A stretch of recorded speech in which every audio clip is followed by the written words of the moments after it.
আলফেট syrup. সুপ্রিয় দর্শক, আসসালামু আলাইকুম। আজকের আলোচনার বিষয় হচ্ছে আলফেট সিরাপ নিয়ে। আলফেট সিরাপ প্রতি 1 চামচ 5 মিলি সাসপেনশনে রয়েছে সুক্রালপেট 1 গ্রাম। মূলত এটির কাজ হলো এটি দীর্ঘস্থায়ী গ্যাস্ট্রাইটিস এবং পেপটিক আলসারের চিকিৎসায় সেবন করা হয়। এটি গ্যাস্ট্রিকের সমস্যা, পেট এবং অন্ত্র থেকে রক্তপাত প্রতিরোধে নির্দেশিত। পেপটিক আলসার, গ্যাস্ট্রিক আলসারের লক্ষণ বা উপসর্গগুলো হলো পেট জ্বালাপোড়া করা, বুক জ্বালাপোড়া করা, বদহজম, পেট ফাঁপা, অতিরিক্ত বায়ু উদ্গীরণ, অতিরিক্ত গলা জ্বালা হলেই আপনার গ্যাস্ট্রিক আলসার, পেপটিক আলসার হওয়ার সম্ভাবনা থাকে। আপনার এটি সেবন করা উচিত। আপনি এই ওষুধটি সেবন করতে পারবেন।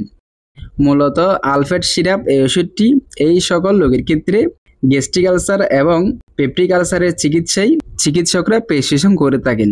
এই হলো ওষুধটির মূল কাজ। বিশেষ করে যারা বাজা পোড়া, চা কফি অতিরিক্ত সেবন করেন তাদের ক্ষেত্রে এই রোগটি বেশি দেখা যায়। অতিরিক্ত অ্যালকোহল সেবন করেন তাদের ক্ষেত্রে এসব সমস্যাগুলো খুব বেশি দেখা যায়। তাই অবশ্যই বাজা পোড়া খাবার, জাল জাতীয় খাবার খাওয়া থেকে বিরত থাকতে হবে।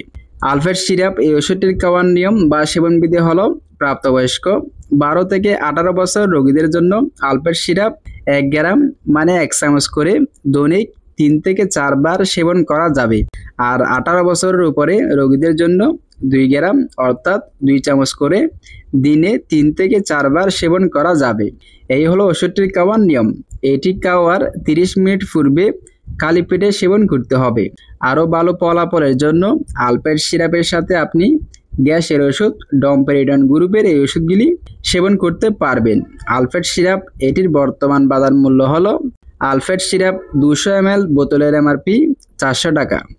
200 ml সিরাপের এমআরপি 400 টাকা। এই ওষুধের পার্শ্ব প্রতিক্রিয়া হলো কোষ্ঠকাঠিন্য, শুষ্ক মুখ, ডায়রিয়া, বদহজম, পেটে অস্বস্তি বোধ, বমি বমি ভাব, মাথা ঘোরা, পিঠে ব্যথা, মাথা ব্যথা, পেট এবং অন্ত্রের অতিরিক্ত গ্যাস হতে পারে। এই হলো ওষুধটির পার্শ্ব প্রতিক্রিয়া।